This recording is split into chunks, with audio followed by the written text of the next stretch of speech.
آشنائی با حرم امیر المومنین علی ابن ابی طالب علیہ السلام مولا علی کے حرم مطہر میں آپ موجود ہیں۔ یہ قبر جیسے کہ میں نے آپ سے پہلے بھی کہا تھا مخفی تھی۔ اہل بیت علیہ السلام کو تو علم تھا ہی، لیکن ان کے مخصوص چاہنے والوں کو بھی علم تھا۔ قبر کے مخفی ہونے کی دو کیفیتیں ہوتی ہیں۔ میری آواز آپ تک آ رہی ہے؟ آخر تک نہیں آ رہی؟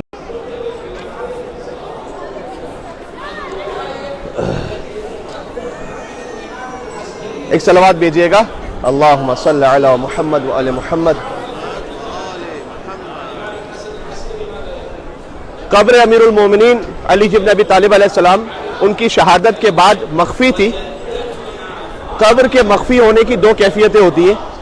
ایک کیفیت یہ ہے کہ جیسے آج تک بی بی فاطمہ الزہرا سیدہ سلام اللہ علیہا کی قبر مخفی ہے، وہ آج تک بھی مخفی ہے۔ یہ مصائب میں ہم ذکر مصیبت میں کہہ دیتے ہیں کہ جنت البقیع میں بی بی کی قبر مسمار ہے۔ جنت البقیع میں ایک احتمال ہے، ورنہ بی بی کی قبر کے لیے تین احتمال ہیں۔ روضہ رسول میں ہے، ان کے حجرے کے ساتھ ہے، یا جنت البقیع میں۔ اور وہ معروف واقعہ کہ جس واقعے کی بنیاد پر جو ایام فاطمیہ کی دوسری روایت ہے جو آنے والی ہے اب، اس میں بی بی معصومہ قم کے حرم میں مخصوصی منائی جاتی ہے شہادت بی بی فاطمہ زہرا کی۔ اس کی وجہ یہ ہے کہ آیت اللہ مرشی نجفی کے والد کے حوالے سے خط نقل کیا جاتا ہے کہ جب ان کی امام زمانہ علیہ السلام سے ملاقات ہوئی اور انہوں نے یہ کہا کہ مولا آپ ہمیں اپنی جدہ کی اصل قبر بتائیے کہ کہاں ہے تاکہ میں اصل قبر پہ جا کے زیارت کروں، تو امام نے جواب دیا تھا کہ اے مرشی نجفی، یہ راز ہے جو میرے ظہور کے وقت ظاہر ہوگا۔ اگر تم میری جدہ فاطمہ زہرا کی زیارت کرنا چاہتے ہو تو علیکا بکریمت اہل البیت، جاؤ کریمہ اہل بیت کی قبر پر۔ تو انہوں نے کہا کہ میں یہی تو پوچھنا چاہ رہا ہوں کہ کریمہ اہل بیت کی قبر کہاں ہے؟ تو امام نے جواب دیا کہ کریمہ اہل بیت سے مراد ہماری اس وقت میری جدہ نہیں بلکہ وہ بی بی ہے کہ جو قم میں مدفون ہے۔ تو جاؤ قم میں زیارت کرو بی بی فاطمہ معصومہ قم کی، تو تمہیں ویسا ہی ثواب ملے گا جیسے تم قبر فاطمہ زہرا کی زیارت کر رہے ہو۔ بقول شاعر کہ آن قبر کے در مدینے شد گم، پیدا شد در مدینہ یہ قم۔ وہ قبر کے جو مدینہ میں گم ہوئی تھی وہ قم میں آ کر آباد ہو گئی تھی۔ ایک قبر کے مخفی ہونے کی یہ کیفیت ہے کہ جو آج تک مخفی ہے۔ ایک قبر کے مخفی ہونے کی کیفیت ہے مولا علی علیہ السلام کی جیسے قبر تھی، اس وقت بھی چند مخصوص اصحاب باوفا کو پتا تھا، ایسا نہیں تھا کہ فقط ائمہ کو پتا ہو۔ اصحاب مخصوص اہل بیت علیہ السلام انہیں پتا تھا کہ مولا علی کی قبر کہاں ہے، بلکہ ازبق بن نباتہ نے تو پورا مرثیہ پڑھا ہے۔ جب وہ تدفین کے لیے آئے امام حسن اور امام حسین کے ساتھ، تو ازبق بن نباتہ نے مولا علی کی قبر پر پہنچ کر پورا مرثیہ پڑھا۔ تو ازبق بن نباتہ اور ان جیسے قریبی صحابی جانتے تھے کہ مولا علی کی قبر کہاں ہے، لیکن عام لوگوں سے پوشیدہ تھی۔ پھر جب چوتھے امام کا زمانہ آیا، اور پوشیدہ اس لیے رکھی گئی تھی کہ خوارج نے یہ کہا تھا کہ جیسے ہی ہمیں قبر علی پتہ چلے گی، خوارج وہ فرقہ نام نہاد مسلمانوں کا جو یزیدی آج تک بھی چلے آ رہے ہیں، نعوذ باللہ من ذالک کہتے ہوئے بھی حیا آتی ہے، لیکن یہ وہ فرقہ تھا کہ مولا علی کو چوتھا خلیفہ ماننا تو چھوڑ دیجئے، یہ نعوذ باللہ من ذالک مولا علی کو دائرہ اسلام سے خارج سمجھتے تھے۔ تو یہ کہتے تھے کہ علی پر واجب ہے کہ توبہ کرے اور کلمہ پڑھے دوبارہ، اور اگر ہمیں قبر علی پتہ چلے گی تو ہم قبر کو مسمار کریں گے، قبر کو کھول کر لاشے کو نکال کر لاشے کی بے حرمتی کریں گے۔ لہٰذا اہل بیت کے زمانے سے اس وقت یہ قبر مخفی تھی۔ چوتھے امام ایک مرتبہ واقعہ ملتا ہے کہ مسجد کوفہ تشریف لائے مدینہ سے، تو ابو حمزہ صومالی اس وقت مسجد کوفہ میں موجود تھے۔ ابو حمزہ صومالی کی پہلی ملاقات ہے چوتھے امام سے، تو ابو حمزہ صومالی کہتے ہیں میں نے دفعتاً محسوس کیا کہ جیسے پوری مسجد میں خوشبو آ رہی اور پوری مسجد میں ایک نور ہے، تو میں نے سوچا کہ یہ کون سی ہستی ہے؟ تو وہ آئے، انہوں نے ایسے نماز پڑھی کہ مجھے لگا در و دیوار سے لبیک اللہم لبیک کی صدا آ رہی، اور جب نماز ختم ہوئی تو میں ان کے پیچھے پیچھے چلا، اور میں ان کا ایک خادم تھا جو ان کے سواری کو پکڑے ہوئے کھڑا تھا، میں نے ان سے جا کے پوچھا کہ یہ کون سی ہستی ہے؟ تو کہا تم نہیں جانتے یہ فرزند رسول اس وقت کے حجت خدا لسان اللہ ناطق زین العابدین اور سید الساجدین ہے. اللہم صلی علی محمد وآل محمد. اب کیا نورانیت تھی ابو حمزہ صومالی کے دل میں کہ ابو حمزہ صومالی فوراً مولا کے قدموں میں گرے سجدے کے عالم میں. تو امام نے اٹھا لیا, کہا نہیں, سجدہ فقط خدا کے لیے, ہماری تعظیم بجا لاؤ, لیکن میرے سامنے اس طرح سے سجدہ نہ کرو, سجدہ اللہ سبحانہ و تعالیٰ کے لیے. اس وقت ابو حمزہ صومالی سے مولا نے کہا کہ میرے جد کی قبر پہ چلنا چاہو گے؟ تو ابو حمزہ صومالی کا ہاتھ پکڑا اور مولا چلے کوفہ سے. تو ابو حمزہ صومالی کہتے ہیں کہ پہلے تو میں نے مولا سے یہ پوچھا کہ مولا مدینہ سے آئے ہیں, یہاں مسجد کوفہ میں خاص نماز پڑھنے کے لیے اتنی اہم مسجد ہے؟ تو امام نے جواب دیا چونکہ کل مسجد کوفہ ہم جا رہے ہیں, اس لیے میں نے کہا یہ بات بھی کہہ دوں. امام نے کہا کہ اگر لوگوں کو پتہ چل جائے کہ مسجد کوفہ میں نماز پڑھنے کا ثواب ہے کیا, تو وہ دنیا کے چاروں اطراف سے رینگتے ہوئے بھی آئیں گے. اگر ان کی ہمت جواب دے جائے, ان کے پاس سواری نہ ہو اور وہ پیدل نہ چل سکے, تو وہ کٹے ہاتھوں اور پیروں کے ساتھ بھی رینگتے ہوئے آئیں گے تاکہ مسجد کوفہ میں 2 رکعت نماز پڑھ سکے. یہ مسجد کوفہ میں نماز پڑھنے کی فضیلت ہے. اور امام سے یہ بھی روایت ہے کہ مسجد کوفہ میں ایک فرادہ نماز, فرادہ اور جماعت کا فرق اتنا ہے کہ حدیث میں آیا ہے کہ اگر جماعت میں 10 لوگ ہوں تو اس کا ثواب صرف اللہ جانتا ہے, لیکن مسجد کوفہ کے لیے کہ ایک فرادہ نماز مسجد کوفہ میں باقی مسجدوں میں 70 جماعت سے زیادہ افضل ہے. بات واضح ہو رہی. امام نے ابو حمزہ صومالی, جن کا نام ہے ثابت بن دینار, کنیت ابو حمزہ صومالی, ان کو ساتھ لیا اور وہ یہاں پہنچے. امام یہاں سے آپ سیدھا جائیں گے نا, باب قبلہ سے جب باہر نکلیں گے تو ایک مقام ہے امام زین العابدین علیہ السلام, یہاں سے سیدھا وہاں امام نے اپنی سواری روکی اور وہاں سے پیدل اترے مولا, اور ادب احترام کے ساتھ سر جھکاتے ہوئے گریہ کرتے ہوئے آہستہ آہستہ قبر کی طرف بڑھے, اور بڑھتے بڑھتے یہاں تک پہنچے کہ ابو حمزہ صومالی ساتھ میں تھے امام کے. اور شدت گریہ کی وجہ سے ابو حمزہ صومالی کا بیان ہے کہ امام کی ریش مبارک تر تھی گریہ سے اپنے جد کی قبر پر آتے آتے, اور یہاں پہنچ کر امام نے وہ زیارت پڑھنا شروع کی جو ہم نے پہلے دن پڑھی تھی, السلام علیکم امین اللہ فی ارض, زیارت امین اللہ. تو ابو حمزہ صومالی کو اس وقت پتا چلا کہ اچھا قبر امیر المومنین یہاں ہے. تو آئمہ کا طریقہ یہ تھا کہ جیسے جیسے بنی امیہ کا دور ختم ہو رہا تھا وہ تھوڑا تھوڑا سا لوگوں کو بتا رہے تھے کہ قبر مولا علی کہاں پر ہے, اس لیے کہ جو مخفی تھی یہ پرماننٹلی مخفی نہیں رکھی گئی تھی, یہ ٹیمپرری تھی.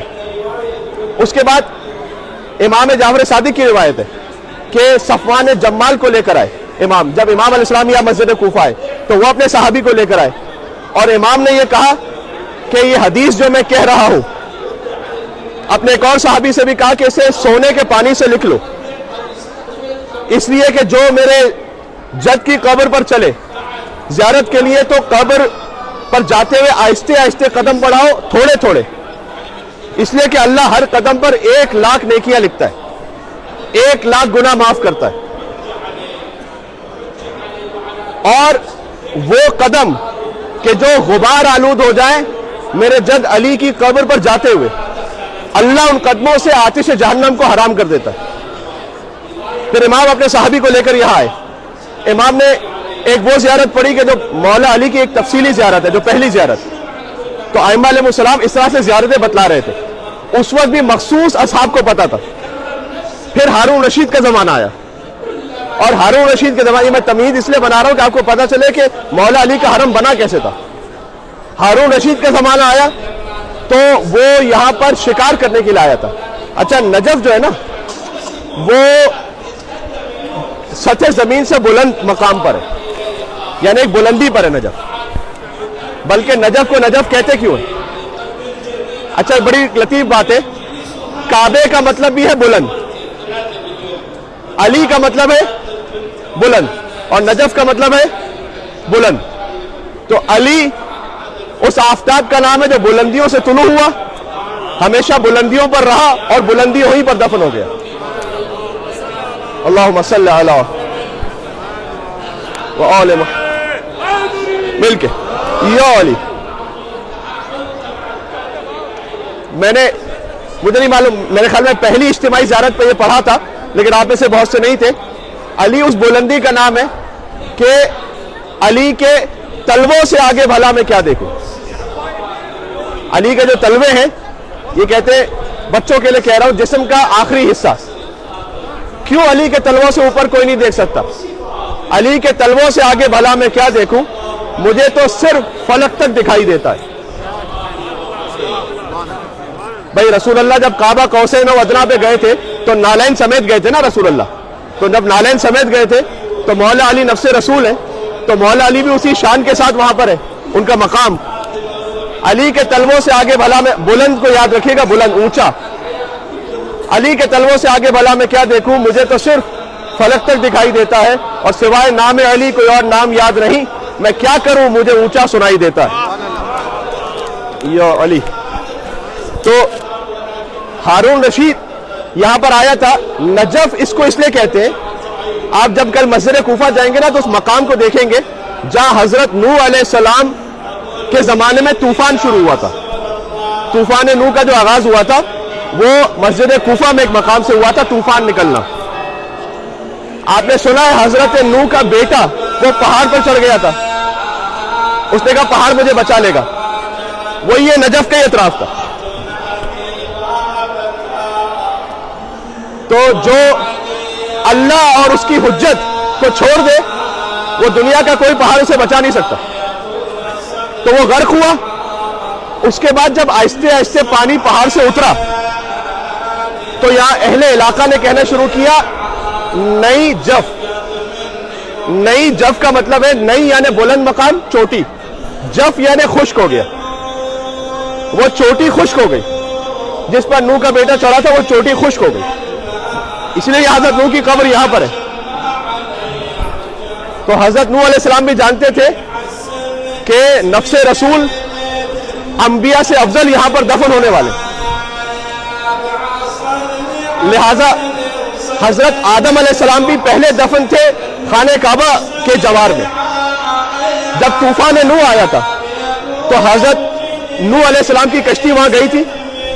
تو حضرت آدم علیہ السلام کی انہوں نے جو جنازہ تھا وہ نکالا تھا اور اپنے ساتھ یہاں لے کر آئے تھے، اور آدم اور کو یہاں دفن کیا حضرت نوح علیہ السلام نے وہاں سے نکال کر، اور خود بھی یہی وصیت کی تھی کہ مجھے یہی دفن کرنا. اور مولا علی علیہ السلام نے بھی یہی کہا تھا کہ کوفہ سے ایک اونٹنی کو چھوڑ دینا، وہ اونٹنی یہاں پر آئے گی، میرا تابوت اس پہ رکھا ہوگا، جہاں وہ رک جائے وہیں پر میرے جد آدم اور نوح کی قبر ہوگی، مجھے وہیں ساتھ میں دفن کر دینا. ایک قبر پہلے سے آمادہ ہوگی جو ملائکہ اور انبیاء نے تیار کی ہوگی. خلاصہ یہ کہ ہارون رشید یہاں بلند مقام پر آیا شکار کرنے کے لیے. اب چھٹے امام کے زمانے تک کچھ لوگوں کو پتا تھا کہ قبر کہاں ہے، سب کو نہیں پتا تھی. سب کو پتا چلا ہارون رشید کے زمانے میں، کیونکہ وہ پورے لشکر کے ساتھ تھا. ایک ہرن تھا اس جگہ پر، ہرن وہ بھاگ رہا تھا اپنے آپ کو بچانے کے لیے. ہارون رشید نے اس کے پیچھے شکاری کتے چھوڑے تھے، تو وہ شکاری کتے بھاگتے ہوئے ہرن آ گیا یہاں پر، تو شکاری کتے آگے ہی نہ بڑھے. تو اس نے بہت اس کو کھینچا، بہت آگے بڑھایا، لیکن وہ کتے آگے نہیں بڑھے. ایک بات آ رہی ہے دل میں، یہ تو سمجھ میں آ گیا کہ ہر ایک یہاں سکتا ہے، کتے نجف نہیں آ سکتے. تو ہارون رشید نے کہا یہ معاملہ کیا ہے؟ اس نے کہا کہ یہاں مجھے دور سے قبر کا نشان نظر آ رہا ہے، یہ کسی بہت عظیم انسان کی قبر ہے جس کے احترام میں شکاری کتے آگے نہیں بڑھتے. اس وقت پھر بعض ائمہ کے اساتذہ نے اور پھر ساتویں امام نے بھی تصدیق فرمائی اس کی کہ یہاں پر میرے جد علی کی قبر ہے، تو یہاں پر کوئی شکاری جانور کسی اور کا شکار نہیں کر سکتا، اس پر پابندی ہے. اس زمانے سے پتہ چلا کہ اچھا قبر امیر المومنین یہ ہے. یہ جو میں نے آپ کے سامنے 15 منٹ تک تقریباً تمہید بنائی، وہ اس جملے کے لیے جو اب آگے کہنے لگا ہوں. آپ کو یہاں سے گنبد پر اوپر ایک پنجہ نظر آ رہا ہے، پنجہ نظر آ رہا ہے آپ کو، یہاں سے نظر آئے گا.